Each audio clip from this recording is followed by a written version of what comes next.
Welcome students. तो आज हम लोग एक नया सेक्शन स्टार्ट कर रहे हैं। सेक्शन रोटेशनल मोशन तो चालू है ही, नया सेक्शन चालू कर रहे हैं और वो सेक्शन अब हो जाएगा एक्चुअल में रोटेशनल मोशन का मेन बातें।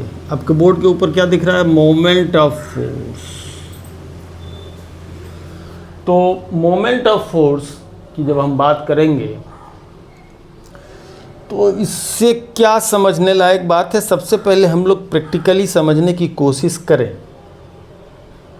कि मोमेंट ऑफ फोर्स की रिक्वायरमेंट क्या है और इसका इम्पोर्टेंस क्या है। तो मोमेंट ऑफ फोर्स की रिक्वायरमेंट जो बात अगर हम करते हैं, चलिए आपसे मेरा एक प्रश्न है। प्रश्न ये है कि मान लीजिए ये है आपका हिंज है, आपका जो डोर लगा होता है, आपने देखा होगा डोर लगा हुआ डोर रहता है ना। डोर में आपने नोटिस किया होगा कि जो हैंडल दिया जाता है इसको पुल करने के लिए, जो हैंडल लगा होता है वो हैंडल कहाँ पर होता है? आपका जो ये अगर यदि यहाँ हिंज है जहाँ पर ये सस्पेंडेड है तो यहाँ आप देखते होंगे, इधर कहीं नहीं होगा, यहाँ पर होगा, फार एंड पर होगा। अगर ये हिंज है, खोल रहे हैं इसे, यहाँ लगा रहता है। क्या होगा अगर यदि हम इसको यहाँ लगा दें? सोच के देखिए, यहाँ लगाएंगे आपको एफर्ट ज़्यादा देना पड़ेगा, फोर्स ज़्यादा अप्लाई करना पड़ेगा। और अगर आप यहाँ लगाते हैं तो कम एफर्ट में भी क्या कर पाइएगा, उसको डोर ओपन हो जाएगा, इजीली, आसान लगेगा आपको ओपन करने में। करेक्ट। वैसे ही हैंडपंप जो आप देखते होंगे, हैंडपंप जो लगे रहते हैं उसमें जो हैंडल लगे होते हैं, हैंडल जो लगे होते हैं, ठीक है, वो काफ़ी लंबे दिए जाते हैं, काफ़ी लंबे हैंडपंप लगे रहते हैं, है ना। ये लंबे दिए जाते हैं। उसके रीज़न क्या है कि यहाँ पर वो होता है जिसके एक्सिस के अबाउट, क्या जो इस एक्सिस के अबाउट उसको घुमाया जाएगा ये टर्न करने के लिए, तो लॉन्ग हैंडल से आपको लेस एफर्ट देना पड़ता है। कारण क्या है? कारण क्या है? पहले कारण को जानें। कारण, इसके पीछे के कारण को हम लोग ढूंढने की कोशिश करेंगे कि कारण क्या है। तो देखिए, हर कारण को ढूंढने के पीछे अगर हम जाएंगे तो सबसे बेहतर एक्सप्लेनेशन जो होगा वो एक्सप्लेनेशन आपका एनर्जी के लेवल पर होगा। तो एनर्जी के बेस पर हम लोग इसको एक्सप्लेन करने की करते हैं, ठीक है। चलिए देखिए, तो हम लोग इसको क्या रीज़न बनता है, बड़े आर्म का रीज़न क्या होता है वो हमको समझें। माने कब मोमेंट ऑफ फोर्स बड़ा होगा, किसी भी फोर्स का रोटेशनल इफेक्ट यानी मोमेंट ऑफ द फोर्स बड़ा होगा, कब ये छोटा हो जाएगा, ये समझने की कोशिश कीजिए। जैसे कि मान लीजिए ये पॉइंट है और ये यहाँ पर एक रॉड है, ठीक, हम लोग टर्न कर रहे हैं, ओके। टर्न करके इस रॉड को मान लीजिए ऐसा करके यहाँ तक लाया गया, ठीक। अब रॉड की पोजीशन यहाँ है। अगर मान लीजिए इस पॉइंट पर फोर्स लगा के लाया जाता तो ये पाथ होता, ठीक है। और अगर यहाँ पर लगाया जाता फोर्स, ये पाथ होता। डॉटेड कर दीजिए इसको डॉटेड कर दीजिए। और अगर यहाँ लगाया जाता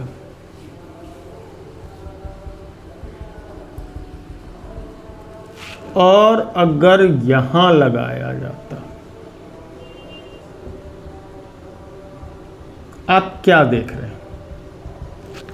जैसे जैसे आप इस पॉइंट ऑफ रोटेशन के क्लोज होते जा रहे हैं वैसे वैसे आपका डिस्प्लेसमेंट कम होगा, अप्लाइड फोर्स क्या होगा, बढ़ जाएगा। क्यों बढ़ जाएगा? क्योंकि वर्क तो सेम है, इस रॉड को टर्न करके यहाँ तक लाना है, वर्क तो सेम है, लेकिन यहाँ पर आपका स्मॉल डिस्प्लेसमेंट, यहाँ पर लार्ज, उस कंपैरेटिवली लार्ज, यहाँ कंपैरेटिवली लार्ज। तो जो अमाउंट ऑफ एनर्जी रिक्वायर्ड, जो वर्क डन है, जो अमाउंट ऑफ एनर्जी रिक्वायर्ड और जो वर्क डन है वो दोनों में सेम होगा। तो यहाँ पर देखिए, अगर इसको S1 कह लीजिए, S2 कह लीजिए, S3 कह लीजिए, S4 कह लीजिए, हम इसको रफली कह रहे हैं, कर्व पाथ है, सीधा सीधा तो नहीं है। तो आप देखिए कि F1 S1 equal to F2 S2 equal to F3 S3 equal to F4 S4 ऐसा होगा, यानी ये प्रोडक्ट इनके बराबर होंगे। अगर किसी दो को कंपेयर कर लीजिए, चलिए F1 S1 को F4 S4 से अगर यदि हम लोग कंपेयर करते हैं, अगर हम कंपेयर करते हैं दोनों अमाउंट सेम है, तो जिसमें S1 कम होगा उसमें F1 क्या होगा, ज़्यादा होगा, जिसमें S1 ज़्यादा होगा उसमें S4 ज़्यादा होगा, डिस्प्लेसमेंट ज़्यादा होगा उसमें फोर्स एफर्ट क्या होगा, कम लगेगा। तो ये हैंडलिंग जब हम लोग बड़ा कर देते हैं, ये अलग बात है कि डिस्प्लेसमेंट हमको ज़्यादा होता है, लेकिन एफर्ट अप्लाइड क्या हो जाता है, कम हो जाता है, रिड्यूस कर जाता है। ठीक है, तो ये कहानी है आपके किसी भी चीज़ का लॉन्ग हैंडल इस्तेमाल करने का, करेक्ट है ना। और किसी ने तो ये कहा कि अगर टिप के लिए बिंदु दे दिया जाए तो हम पूरी पृथ्वी को उठा दें, है ना। जैसे कि मान लीजिए इस टाइप का कोई अगर यदि बड़ा सा स्टोन है, आप यहाँ पर एक ये लेकर के, और इस टाइप का ये सरफेस है, मान लीजिए अगर ये बड़ा सा एक ये लीवर ले लिया जाए, और इस लीवर को अगर काफ़ी लंबा लिया जाए, यहाँ से दबाया जाए, यहाँ पर इसको अगर प्रेस किया जाए, तो आप इसको सीधे सीधे आप नहीं उठा सकते। सीधे सीधे अगर लिफ्ट करने की बारी आएगी तो शायद आप ना उठा पाए, लेकिन ये लीवर लेकर के और यहाँ पर ये लेकर के गाँव वगैरह में या मजदूर लोग इस्तेमाल करते हैं, इसको यहाँ से दबाएंगे ये उठ जाता है। रीजन क्या होता है कि यहाँ पर आप यहाँ पर जो होगा सीधा सीधा फोर्स अप्लाइड जो होगा सीधा सीधा डिस्प्लेसमेंट में, माने छोटा डिस्प्लेसमेंट बड़ा फोर्स, यहाँ पर बड़ा डिस्प्लेसमेंट और तो अप्लाइड फोर्स क्या हो जाएगा, कम हो जाएगा। देखिए ना, इधर छोटा डिस्प्लेसमेंट बड़ा फोर्स हो जाएगा, इधर आर्म बढ़ा दिए हैं तो बड़ा डिस्प्लेसमेंट होगा था, छोटा फोर्स हो जाएगा। तो ये कहानी बन जाती है किसके लिए, आपका क्यों हम लोग लॉन्ग हैंडल इस्तेमाल करते हैं। तो moment of the force that is also called torque. तो वही वो चीज़ हम लोग क्या करने जा रहे हैं, देखने जा रहे हैं। अब समझने की बात यह है, जिस तरीके से a force is required for the translatory motion, है ना, स्थानांतरीय गति के लिए बल की आवश्यकता होती है। तो रोटेशनल मोशन के लिए, घूर्णी गति के लिए एक टॉर्क की रिक्वायरमेंट होगी, मोमेंट ऑफ फोर्स की रिक्वायरमेंट होगी। घूर्णी गति के लिए एक जड़ता गुण, बल आघूर्ण की जरूरत पड़ेगी, है ना, बल आघूर्ण की जरूरत पड़ेगी। ठीक है, तो जो रोल फोर्स का ट्रांसलेटरी मोशन में था वही रोल टॉर्क का इसमें है, लेकिन उसमें तो सीधे सीधे फोर्स में बहुत सारा कंडीशन है, इसमें बहुत सारा कंडीशन है कि कब आपका टॉर्क अप्लाई हो पाएगा, कब टॉर्क आपका अप्लाई नहीं हो सकता है कि फोर्स लग रहा होगा लेकिन टॉर्क नहीं डेवलप कर रहा होगा, है ना। हो सकता है कि फोर्स लग रहा हो लेकिन टॉर्क डेवलप नहीं कर रहा होगा। उसके पीछे का रीज़न ये है कि हम लोग को कुछ बातें इसमें समझने की ज़रूरत है, तब बात समझ में आएगी कि किस कंडीशन में वो टॉर्क अप्लाई हो पाएगा, किस कंडीशन में वो टॉर्क अप्लाई नहीं हो पाएगा। यही टॉपिक्स है आज का, और इसके बाद मोमेंटम का, एंगुलर मोमेंटम का। ठीक है जी, चलिए तो एक चीज़ देखिए, जैसे मान लीजिए आपका डोर है, ये डोर ठीक लगा हुआ है, डोर आपका लगा हुआ है, बंद है ना, ये बंद है, खुला हुआ नहीं, ओके। और हम अगर फोर्स, ये दीवार है, डोर क्लोज्ड है दीवार के साथ में, अगर हम कोई फोर्स इधर लगा रहे हो या फिर इस फोर्स को इधर लगा रहे हो, क्या ये पॉसिबल है कि हम इस डोर को ओपन कर पाएंगे? मैंने कहना क्या चाहते हैं, जैसे कि ये डोर है, ऐसे ऐसे खुलता है ना, हम इसको फोर्स को ऐसे लगा रहे हैं या इस डोर को ऐसे खींच रहे हो, इस डोर को ऐसे खींच रहे हो या उसको दबा रहे हो, टर्न करेगा क्या? टर्न करेगा क्या? जवाब है नहीं। क्यों नहीं टर्न करेगा? चूंकि line of action of force axis of rotation के साथ से पास कर रहा है, चाहे हम उसको धकेल रहे हो चाहे उसको खींच रहे हो, इसका line of action of the force जो है वो हमारे क्या हो रहा है, एक्सिस से पास कर रहा है।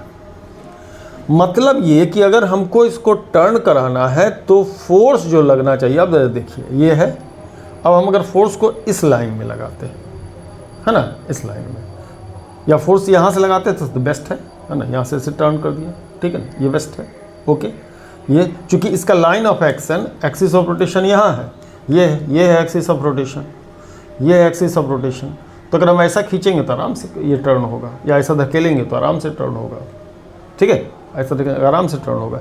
लेकिन अगर खींचने की कोशिश करेंगे या धकेलने की कोशिश करेंगे, यानी कि line of action axis of rotation से अगर पास आउट हुआ तो कुछ नहीं होगा, तब टर्न नहीं होगा, हाँ, तब टर्न नहीं होगा। यानी कहने का मतलब line of action of the force axis of rotation से नहीं पास करना चाहिए। मानी इंपॉर्टेंट बात ये हो गई, यानी कि डेवलप टॉर्क की वैल्यू 0 हो जाएगी। कहने का तात्पर्य ये है कि लाइन ऑफ एक्शन से फोर्स, लाइन ऑफ एक्शन का एक्सिस ऑफ रोटेशन से जितना ज़्यादा डिस्टेंस होगा, डेवलप टॉर्क की वैल्यू उतनी अधिक होगी। जैसे कि मान लीजिए जैसे तिरछा करते हैं तो टॉर्क डेवलप तो करेगा लेकिन शायद थोड़ा कम। अब जैसे जैसे इस फोर्स का डायरेक्शन है ना, चलिए पहले इसको ऐसे देखिए, यहाँ से कर रहे हैं 0 टॉर्क, फिर हम इसको थोड़ा तिरछा कर रहे हैं तो टॉर्क तो डेवलप करेगा, थोड़ा तिरछा, फिर और तिरछा और तिरछा। जब हम इस पर बिल्कुल फोर्स जो लगा रहे हैं यहाँ बिल्कुल 90 डिग्री, 90, ये 90 डिग्री, ये एक्सिस है, माने इस आर्म पर 90 डिग्री चले जा रहे हैं। पहले आर्म के पैरेलल जा रहे थे, थोड़ा सा ऑब्लिक हो रहे हैं, फिर धीरे धीरे आते आते यहाँ आ रहे हैं, ठीक है। फिर ऐसे में जब 90 डिग्री पर चले जा रहे हैं तो क्या देखेंगे, लाइन ऑफ एक्शन से, एक्सिस ऑफ रोटेशन से ये लाइन ऑफ एक्शन का डिस्टेंस मैक्सिमम हो जाएगा। अभी क्या होगा, मान लीजिए ऐसा लगा रहे हैं तो ये देखिए एक्सिस ऑफ रोटेशन से लाइन ऑफ एक्शन का डिस्टेंस कम हो जा रहा है।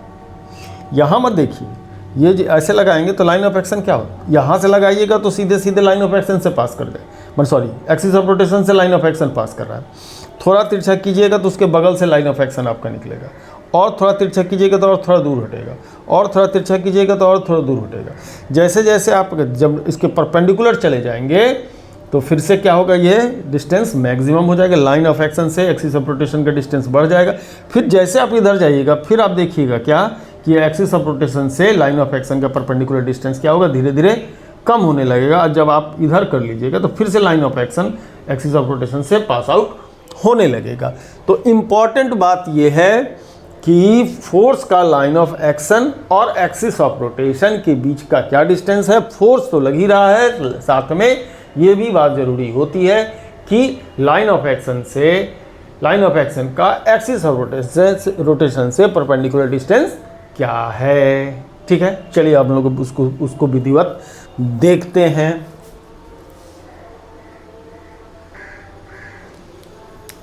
चलिए, तो ये लिया हमने, थोड़ा सा सीधा बना ले,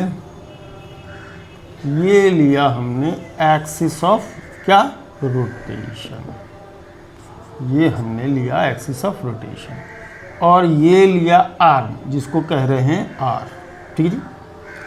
और फोर्स अप्लाई हो रहा है यहाँ, ठीक है, फोर्स वेक्टर, ये पोजीशन वेक्टर या आर्म वेक्टर जो भी कह लीजिए, ठीक है, ये लग रहा है फोर्स। और फोर्स का लाइन ऑफ एक्शन क्या हो गया, ये हो गया फोर्स का लाइन ऑफ एक्शन, ये हो गया फोर्स का लाइन ऑफ एक्शन, ठीक। तो ये बनता है हमारा perpendicular distance from line of action, ये बनता है। चलिए, अब हम लोग का जो वेक्टर लॉ हमको सजेस्ट करता है, वेक्टर लॉ जो हमको सजेस्ट करता है, क्या सजेस्ट करता है वेक्टर लॉ हमको भैया? तो वेक्टर लॉ हमको सजेस्ट करता है कि जब किसी दो वेक्टर के बीच का कोई एंगल लेने की बारी अगर आती है ना, तो इनको क्या करेंगे, फोर्स वेक्टर है, आर्म वेक्टर है, तरीका ये कहता है कि आप इनको को इनिशिएटिंग बना ले, माने दोनों के छोर को एक जगह पर ले ले, करेक्ट, तब उनके बीच का एंगल लिया जाएगा। प्रैक्टिकल सिचुएशन ये है, लेकिन कैलकुलेशन के लिए हम लोग को इसको क्या करना पड़ेगा, एक्सटेंड करना, आगे की तरफ बढ़ा करके इनके बीच का डायरेक्शन लेने के लिए यहाँ थीटा, ये थीटा हुआ तो वर्टिकली अपोजिट ये भी थीटा हो जाएगा। अगर इन मैग्नीट्यूड ये आर है तो जो परपेंडिकुलर डिस्टेंस हम कह रहे हैं वो एन कितना हो जाएगा, ये हो जाएगा आर साइन थीटा। तो क्या डेफिनेशन बनती है टॉर्क की भैया? मोमेंट ऑफ द फोर्स यानी टॉर्क की डेफिनेशन क्या बनती है? टॉर्क की डिस्टेंस बनती है force into perpendicular distance of line of action from its axis of rotation, axis of rotation से उसकी क्या? Perpendicular distance. यानी फोर्स की वैल्यू कितनी हो गई? चलिए इस टॉर्क का सिंबल तो टी लिया गया, टाउ, सॉरी, फोर्स F हो गया। परपेंडिकुलर डिस्टेंस यहाँ से हमने कितना बना? ON है, R साइन थीटा है, R साइन थीटा है, तो टॉर्क हुआ R F साइन थीटा। सोच रहा हो कोई कि भाई F R साइन थीटा क्यों नहीं लिख रहा है? सही बात है, F R साइन थीटा भी यहाँ लिख सकते थे, लेकिन R F साइन थीटा के लिखने के पीछे का कुछ कारण है। ठीक है, अब जरा सा एक बात याद कीजिए कि A क्रॉस B का मैग्नीट्यूड कितना होता था? AB sine theta. क्या ये RF साइन थीटा वही दिखा रहा है? यानी कि ये वेक्टर क्वांटिटी होगा, वेक्टर प्रोडक्ट होगा, क्रॉस प्रोडक्ट होगा, वेक्टर प्रोडक्ट या क्रॉस प्रोडक्ट होगा। जो लोग ये वेक्टर प्रोडक्ट या क्रॉस प्रोडक्ट नहीं पढ़े हैं होंगे, इसका वीडियो हम पीछे में बना करके रखे हुए हैं, वो जा करके आप देख सकते हैं। ठीक है, तो कहानी यहाँ पर मैग्नीट्यूड ऑफ टॉर्क की बात करें अगर हम, तो हम लोग कह सकते हैं R क्रॉस F लेंगे, R क्रॉस F लेंगे। ठीक है ना, क्योंकि R पहले आ रहा है, एंटी क्लॉकवाइज जाना है ना, पॉजिटिव डायरेक्शन क्या लेते हैं? एंटी क्लॉकवाइज, इसलिए R क्रॉस F, इसीलिए हम F R साइन थीटा लिख लेंगे, लेकिन R F साइन थीटा लिख लिए थे। ठीक है, R क्रॉस F होगा। अब तो टॉर्क को हम पूरी प्रॉपरली वेक्टर में क्या लिख पाते हैं? देखिए जरा सा, R F sine theta n cap, R cross F, R F sine theta n cap. n cap किसका डायरेक्शन होगा? नॉर्मल टू द प्लेन का। मतलब यहाँ आर्म है, यहाँ फोर्स लग रहा है, तो ये टॉर्क हुआ, तो डायरेक्शन R इधर, F इधर, R का डायरेक्शन इधर, F का डायरेक्शन इधर। अरे इसको यहाँ लगा रहे हो चाहे यहाँ लगा रहे हो, यहाँ दिखा रहे हो, बात बराबर है। R ये, F ये, R क्रॉस F ऊपर की तरफ, मतलब टॉर्क का डायरेक्शन ऊपर, अप्लाइड टॉर्क का डायरेक्शन नॉर्मली ऊपर। ठीक है, ये हो गया क्या हमारा भैया? टॉर्क का एक्सप्रेशन। तो ये बना टॉर्क का एक्सप्रेशन, ये तो ठीक है ना।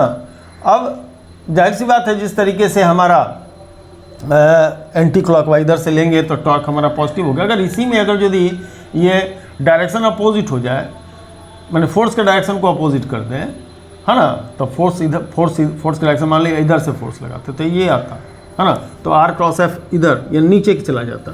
जैसे कि लेट सपोज आर्म यहाँ है, ठीक है, फोर्स इधर लगा रहे हैं, तो ये डायरेक्शन फोर्स का हो गया, ये डायरेक्शन आर्म का हो गया, R क्रॉस F ऊपर की तरफ हो गया। अगर मान लीजिए उधर से फोर्स लगा रहे होते तो फोर्स डायरेक्शन इधर हो गया, तो R इधर, F इधर, R क्रॉस F, टॉर्क का डायरेक्शन नीचे की तरफ हो जाएगा। तो डायरेक्शन ऑफ फोर्स को अगर यदि आप बदल देते हैं, या डायरेक्शन ऑफ क्या बोलते हैं आप उसको, है ना, डायरेक्शन ऑफ ये पोजीशन भी अगर बदल जाए तो डायरेक्शन ऑफ टॉर्क भी क्या होगा? बदल जाएगा। तो दो हो सकता है, एक क्लॉकवाइज, एंटी क्लॉकवाइज, और एक क्लॉकवाइज। मतलब अगर F इधर है तो एंटी क्लॉकवाइज, तो मैंने ऊपर की तरफ, और F अगर इधर हो गया तो R क्रॉस F मैंने नीचे, क्लॉकवाइज यानी नीचे की तरफ। तो डायरेक्शन दो ही हो सकते हैं इसके, अपवर्ड या डायरेक्शन क्लॉकवाइज या एंटी क्लॉकवाइज। किसी भी चीज़ को अगर रोटेट कर रहे हैं तो दो ही बात हो सकती है ना, कि या तो इसको घड़ी की सुई के विपरीत आप घुमा रहे हो, या घड़ी के सुई के अलॉन्ग घुमा रहे हैं। तो जो जनरेट डेवलप टॉर्क होगा उसके दो पॉसिबल डायरेक्शन बनते हैं, क्लॉकवाइज, एंटी क्लॉकवाइज। जाहिर सी बात है ये दोनों एक दूसरे को क्या करेंगे? अपोजिट होंगे। जैसे कि आप एक बात को समझने के लिए कि हम कहना क्या चाहते हैं, जरा सा देखिए। एक यहाँ पर एक रॉड है, इसमें हम क्या कर रहे हैं, एक चीज़, किसी चीज़ को हम यहाँ पर फिक्स कर दे रहे हैं। लेंथ बराबर है, जितना आर्म इधर है उतना ही आर्म इधर है। यहाँ पर भी 10 kg का वेट हम डाल दें और यहाँ पर भी 10 kg का वेट डाल दें, क्या उम्मीद करते हैं? ये बैलेंस हो जाएगा। इसी बात पर बैलेंस काम करता है, तराजू जो काम कर रहा है इसी सिद्धांत पर काम करता है, ठीक है। यहाँ क्या हो जाएगा, ये आर का डायरेक्शन इधर, एफ का डायरेक्शन इधर, आर क्रॉस एफ, यानी कि ये क्लॉकवाइज, ये क्लॉकवाइज टॉर्क हो जाएगा।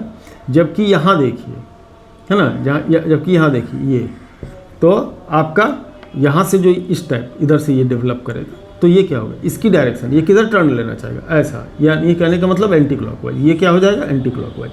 तो देखिए एक ही रॉड है और इस रॉड में ये आर्म क्लॉकवाइज टॉर्क डेवलप कर रहा है, जबकि ये arm anti clockwise torque develop कर रहा है, और ये एक दूसरे को क्या कर देगा, कैंसिल कर देगा, इसलिए ये बैलेंस रहता है, इसलिए ये बैलेंस रहता है, ठीक है जी, है ना। क्योंकि आर भी सेम है और एफ जितना वेट डाले हैं वो भी क्या है, सेम है, तो अमाउंट सेम है। अगर डिफरेंट अमाउंट होता तो क्या होता, मान लीजिए इधर आपने 12 kg डाल दिया, आर उतना ही रहने दीजिए, तो अब क्या होगा, इधर लगने वाला टॉर्क का वैल्यू क्या होगा, एंटी क्लॉकवाइज टॉर्क की वैल्यू क्या होगी, कम होगी, जबकि क्लॉकवाइज टॉर्क की वैल्यू क्या हो जाएगी, हाँ सॉरी, एंटी क्लॉकवाइज वाले टॉर्क की वैल्यू बढ़ जाएगी और क्लॉकवाइज की कंपैरेटिवली कम रह जाएगी, है ना, 2 यूनिट से कम रह जाएगी। तो ऐसे सिचुएशन में जो नेट टॉर्क होगा वो 2 यूनिट का एंटी क्लॉकवाइज आ जाएगा। जिस तरह से फोर्स की बात करते हैं कि 7 न्यूटन का फोर्स इधर से लगा रहे हैं, 5 न्यूटन का फोर्स इधर से लगा रहे हैं, तो ऐसे सिचुएशन में नेट फोर्स क्या होगा, 7 न्यूटन इस डायरेक्शन में, 5 न्यूटन इस डायरेक्शन में, तो नेट फोर्स 7 - 5 यानी 2 न्यूटन का इस डायरेक्शन में, 7 न्यूटन वाले के डायरेक्शन में, तो जो ज़्यादा होगा उसके डायरेक्शन में रिजल्टेंट आएगा, नेट फोर्स उसके डायरेक्शन में आएगा। उसी तरह से टॉर्क की भी कहानी है, नेट टॉर्क जो होगा, जो टॉर्क ज़्यादा होगा क्लॉकवाइज या एंटी क्लॉकवाइज, उसके डायरेक्शन में वो आएगा, ठीक है जी, ओके।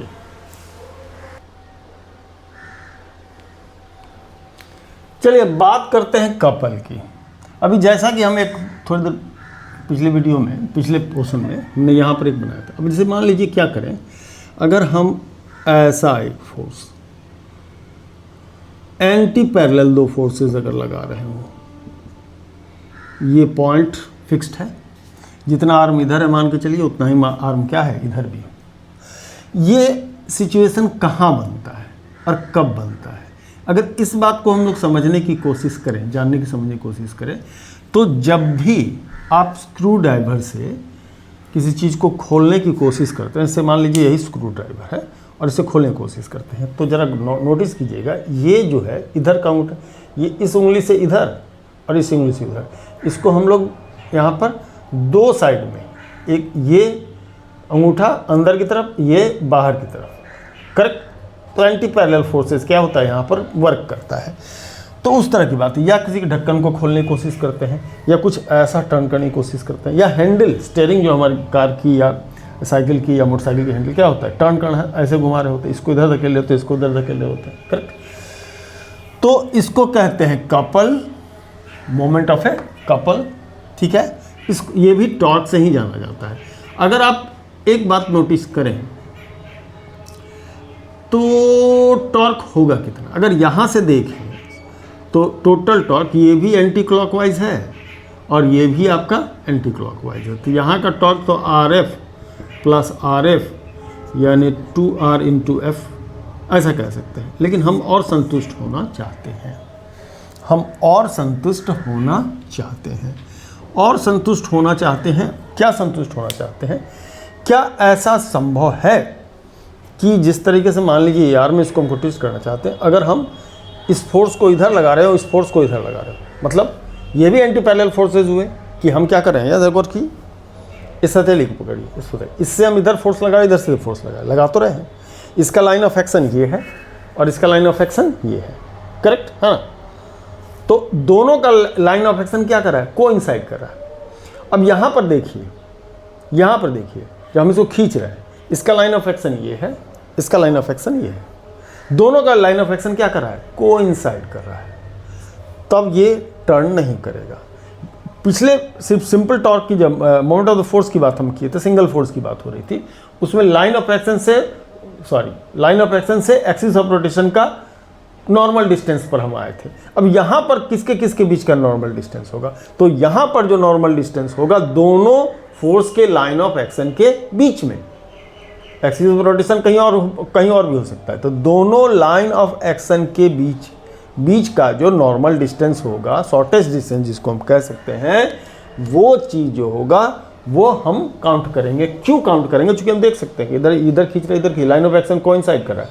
थोड़ा सा भी लाइन ऑफ एक्शन में अगर धकेलने की कोशिश करें, देखिए थोड़ा सा भी लाइन ऑफ एक्शन अगर चेंज हुआ तो ये घूम जाएगा, है ना, ये टर्न कर जाएगा। अगर लाइन ऑफ एक्शन सेम है तो ये टर्न नहीं करेगा, थोड़ा सा भी होगा तो ये टर्न करेगा, अब ये टर्न कर जाएगा। ठीक है, तो मेन मुद्दा है लाइन ऑफ एक्शन। अब हम जरा सा हम लोग अब ये देखने के फॉर्मुलेट करने की कोशिश करते हैं क्या होगा ये।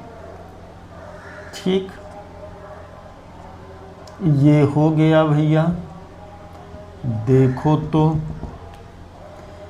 है ना, ये आर है ना।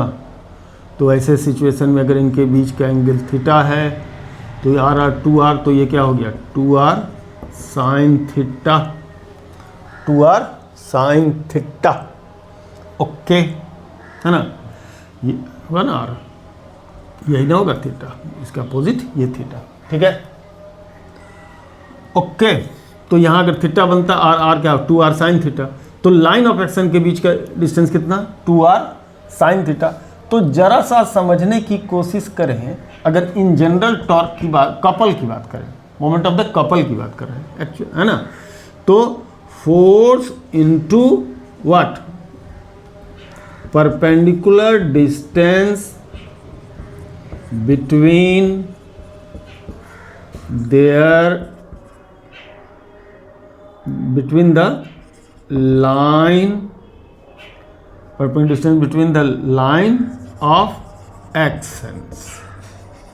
लाइन ऑफ एक्शन 2 है, तो F इंटू क्या हो रहा है 2r साइन थीटा हो रहा है। इसको भी अगर हम लोग देखें तो आपका अगर D कह लेते हैं टोटल डिस्टेंस, ये मैंने इस 2r को ना करके D कहते हैं, तो DF साइन थीटा होता है ना। तो torque in magnitude D cross F होगा। D मतलब ये जो जिस आर्म लगा हुआ है, आर्म के बीच का, आर्म का लेंथ, करेक्ट है ना। तो ये भी हमारा सेम डिफिनीशन जैसा कि पिछले में था कि torque R F sine theta था, इसको भी आर एफ साइन थीटा या डी एफ साइन थीटा करके हम लोग क्या कर सकते हैं, ले सकते हैं। फर्क है दोनों में, फर्क ये है कि वहां पर जो आर कह रहे थे वो एक्सिस ऑफ रोटेशन से लाइन ऑफ एक्शन का क्या है, आर्म वेक्टर है। सॉरी, थोड़ा सा करेक्ट करना चाहेंगे हम, थोड़ा सा फ्लो में चले गए थे, जज्बात में बह गए थे। वहाँ आर है line of axis of rotation से आर का एक साइड में, जबकि यहाँ पर ये क्या हो जाता है, दोनों साइड में आ जाता है ना, दोनों साइड में आ जाता है।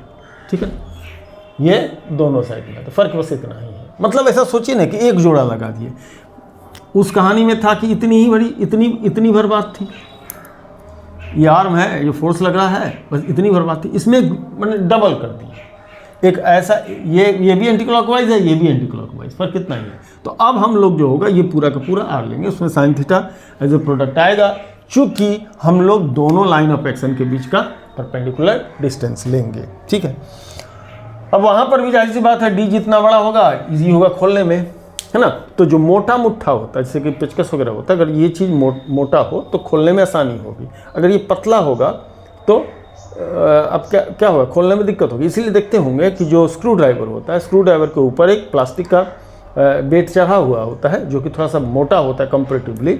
जो पिन होता माने इसका जो रॉड होता है स्क्रू ड्राइवर का, वो नहीं तो सीधा सीधा एक रॉड देकर के ऐसे खोलते, लेकिन काफ़ी एफर्ट देना पड़ेगा। तो जितना ये मोटा होगा, यानी डी की वैल्यू की जितना ज़्यादा होगा, डायमीटर उसका जितना ज़्यादा होगा, उतना ही एफर्ट कम लगाना पड़ेगा। ठीक है, उस तरह से कोई पेज खोलना होगा तो ऐसे कुछ होता है ना, ऐसे घुमा करके ऐसे घुमा के खोलने वाला, उसमें भी ये बड़ा व्हील होगा तो आसान होगा। देखिए ट्रक वगैरह का स्टीयरिंग व्हील तो बहुत इतना बड़ा रहता है, कार वगैरह में तो मान लीजिए इतना में काम चल जाता है, ट्रक वगैरह का तो इतना बड़ा, ऐसे पकड़ के ऐसे घुमाता है वो, है ना, ऐसा होता है। तो ये रीज़न बनता है किसका, इनका। चलिए अब नेक्स्ट बात और आगे की तरफ देख लिया जाए।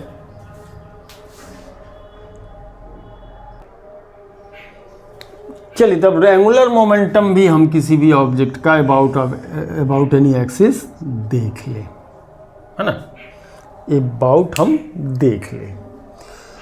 तो पहली बात मैं बता दूं, किसी भी ऑब्जेक्ट का एंगुलर मोमेंटम अगर हमको पता करना है या जानना है तो इसके लिए आवश्यक नहीं है कि वो किसी सर्कल के ऊपर घूमेगा तभी उसका कोई एंगुलर मोमेंटम होगा। कोई लाइन पर भी अगर वो मूव कर रहा होगा तो उसका एंगुलर मोमेंटम बनेगा। क्यों बनेगा?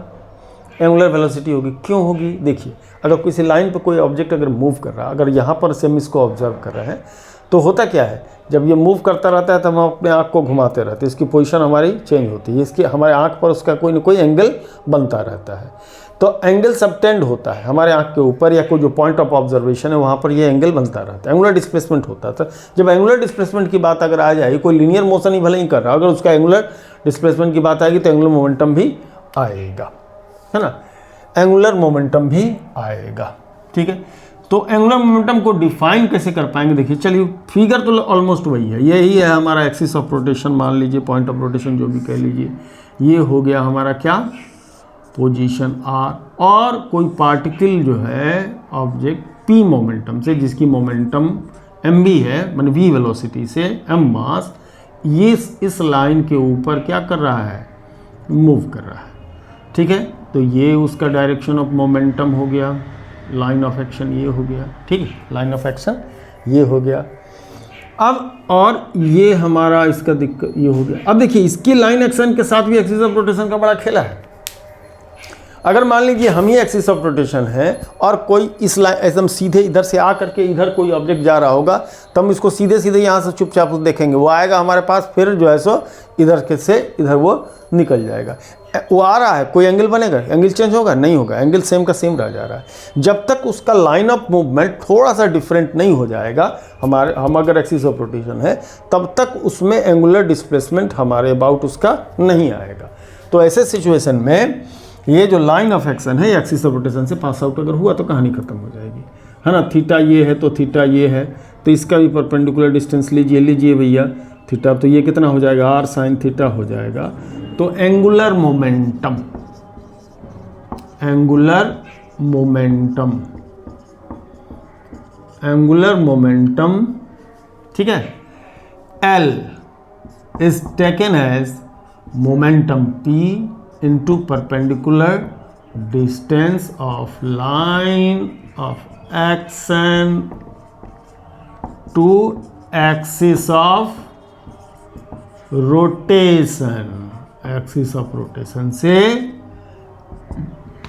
तो P इंटू क्या, R साइन थीटा, L को क्या लिख पाएंगे, R P sine theta, L vector कैसे होगा, आर क्रॉस पी से होगा, और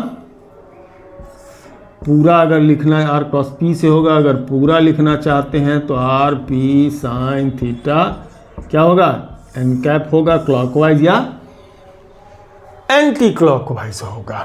ठीक है जी, चलिए थोड़ा सा अब सर्कुलर मोशन में इसी चीज़ को सर्कुलर मोशन में भी देख लीजिए। सर्कुलर मोशन अगर कर रहा है कोई ऑब्जेक्ट, ठीक, सर्कुलर मोशन कर रहा है तो इसकी वेलोसिटी का डायरेक्शन या मोमेंटम का डायरेक्शन जो होगा वो थीटा ऑलवेज कितनी रहेगी, 90 डिग्री रहेगा। थीटा 90 डिग्री होगा। अगर थीटा 90 डिग्री होगा तो साइन 90 की वैल्यू कितनी रहेगी, 1 रहेगी, यानी एल की वैल्यू आर पी रहेगा, आर इंटू पी रहेगा। हम वेक्टर छोड़ दे रहे हैं, आर का मतलब ये और पी का मतलब एम भी, तो एल इजकल टू एम भी आर होगा। और भी इजकल टू आर ओमेगा होता है, भी इजकल टू क्या होता है, आर ओमेगा होता है। तो बी के बदले क्या लिख लीजिए, आर ओमेगा लिख लीजिए। देखिए कैमरे में आ तो रहा है, हाँ जी, लास्ट ही लाइन होगा, R omega into R, that is क्या हो जाएगा, M R square omega.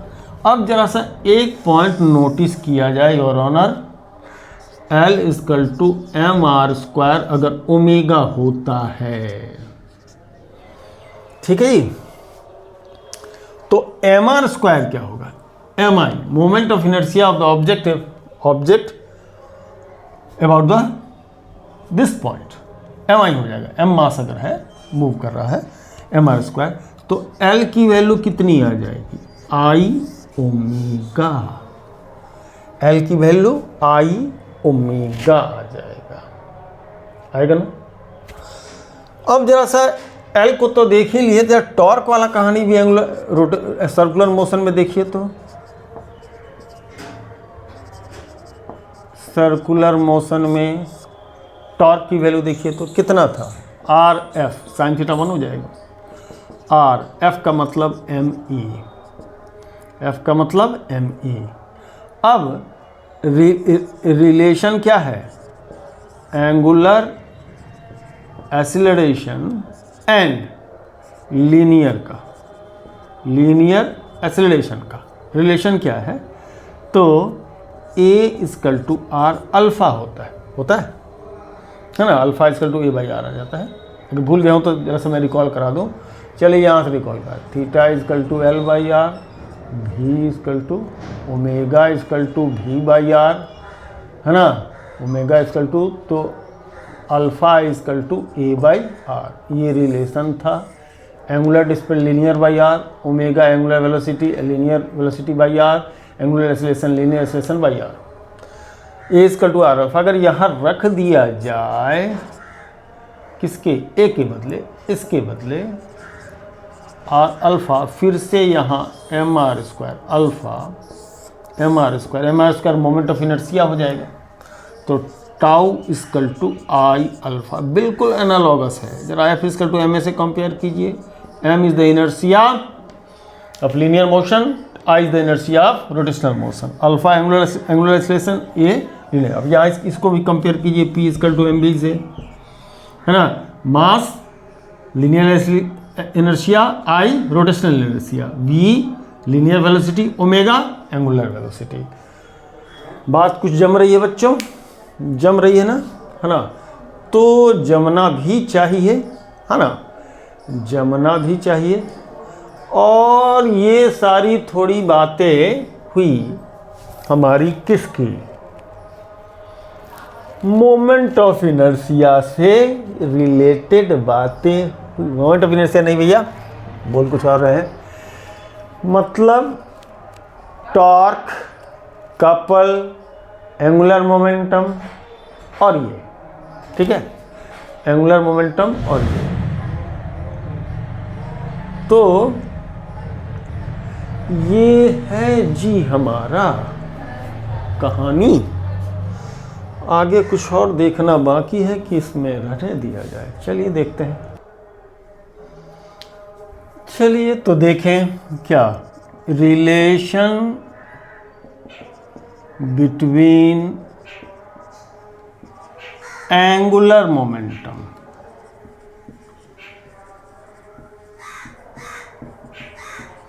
And torque क्या है। ओके, एल क्या होता है, आई ओमेगा होगा, वेक्टर फॉर्म में लिखते हैं। चलिए अगर हम डी एल बाई डिफ्रेंशिएट करें, D L by D T, I D omega by D T, change तो यही हो सकता है, rate of change of angular momentum I, तो D omega by D T क्या होगा, rate of change of angular velocity that is angular acceleration. तो ऐसे में D L by D T इसका टू कितना हो गया, आई अल्फा, मतलब टॉर्क। ओके, तब लगे हाथ, principle of conservation of angular momentum भी देख लें हम लोग, क्योंकि बात तो हम लोग लीनियर मोमेंटम के कंजर्वेशन की बात करते हैं। अगर टाउ एक्सटर्नल ज़ीरो हो, यहाँ पर जो भी बात कर रहे हैं टाउ एक्सटर्नल क्या हो, एक्सटर्नल टॉर्क की, टाउ एक्सटर्नल ज़ीरो हो, in that situation D L by D T equals to zero होगा, मतलब एल की वैल्यू कांस्टेंट होगी। क्या कहानी निकल के आ गई, जैसा कि लीनियर मोमेंटम में हम लोग जानते थे, in the absence of the external force the total momentum of any isolated system remains conserve, total linear momentum. यहाँ पर क्या कहानी निकल के, if the external torque is absent then the total angular momentum of an object rotating about any axis remains constant. तो अगर L constant, अगर torque absent है तो क्या होगा, टॉर्क एब्सेंट है, एक्सटर्नल टॉर्क नहीं है तो कांस्टेंट होगा। ये मतलब आई और ओमेगा कांस्टेंट होगा। चलिए एक चर्चा मैं बंद करना, आज की वीडियो खत्म करने से पहले आपसे एक प्रश्न पूछता हूँ। आप अपने उंगली में, ये आपकी उंगली है, इसमें एक थ्रेड लगा करके एक स्टोन को आप घुमा रहे हैं और इसको लिपटने के लिए छोड़ दे रहे हैं, लिपटने के लिए ऐसे छोड़ रहे हैं। क्या उम्मीद कीजिएगा आप, जैसे जैसे ये लिपटता जाएगा ये चीज़ छोटा होता जाएगा, ये जैसे जैसे छोटा होता जाएगा, ये जैसे जैसे छोटा हो जाएगा, आई क्या होगा, इसका ये डिस्टेंस आर डिस्टेंस रिड्यूस करेगा, आर रिड्यूस करेगा, आर रिड्यूस करेगा तो आई रिड्यूस करेगा, आई रिड्यूस करेगा तो आई ओमेगा, बाहर से कोई टॉर्क तो लगाया नहीं है, आपका सिस्टम उंगली और थ्रेड सेम है, बाहर से कोई आ नहीं रहा है, कोई उस पर धक्का नहीं लगा रहा है, बाहर से सिस्टम के अंदर हो रहा है, आई ओमेगा कांस्टेंट रहेगा। तो अगर आई ओमेगा कांस्टेंट रहेगा, अगर आई रिड्यूसेस, आई अगर रिड्यूस कर जाएगा तो ओमेगा इंक्रीज कर जाएगा। एक प्रैक्टिकल करके देख लीजिएगा, एक धागे में एक स्टोन को ले लीजिएगा और उसको अति करिए, जैसे जैसे ये धागा छोटा होगा इसकी देखिएगा स्पीड बढ़ने लगेगी, लास्ट में तो काफ़ी तेज़ी से लिपटेगा उंगली में, है ना। ओके, तो ये चीज़ के बहुत और भी बहुत सारे एग्जांपल है, जैसे कि स्विमर जो ड्राइव लगाता है ऐसा लगाता है, जब लास्ट में इधर आता है तो अपने आप पैर हाथ पहले लंबा रहता है और जब ऐसे आकर के आता है तो अपना पैर हाथ मोड़ लेता है, तो पैर हाथ मोड़ लेता है तो जो पहले उसका टर्न ले रहा था तो उस समय ये पूरा लंबा था, तो इसके एक्सिस के अबाउट इसका मोमेंट ऑफ इनर्शिया ज़्यादा था, और जैसे ही पैर हाथ मोड़ता है तो उसका मोमेंट ऑफ इनर्शिया कम हो जाता है, तो एंगुलर वेलोसिटी बढ़ जाती है, वो गुलाटियाँ मारने लगता है और पानी के अंदर नीचे जा करके गिरता है। एक एग्जांपल ये होता है, हाथ फैला करके अगर यदि कोई नाच रहा हो, अचानक से हाथ को क्या कर ले, समेट ले, तो उसकी एंगुलर स्पीड क्या होगी, बढ़ जाएगी, ओमेगा क्या हो जाएगा, इंक्रीज कर जाता है। ठीक है, चलिए अब एप्लीकेशन के क्वेश्चन लेकर के हम लोग आगे देखेंगे। फिलहाल के लिए इन चीज़ों से को समझ लीजिए। ओके, धन्यवाद।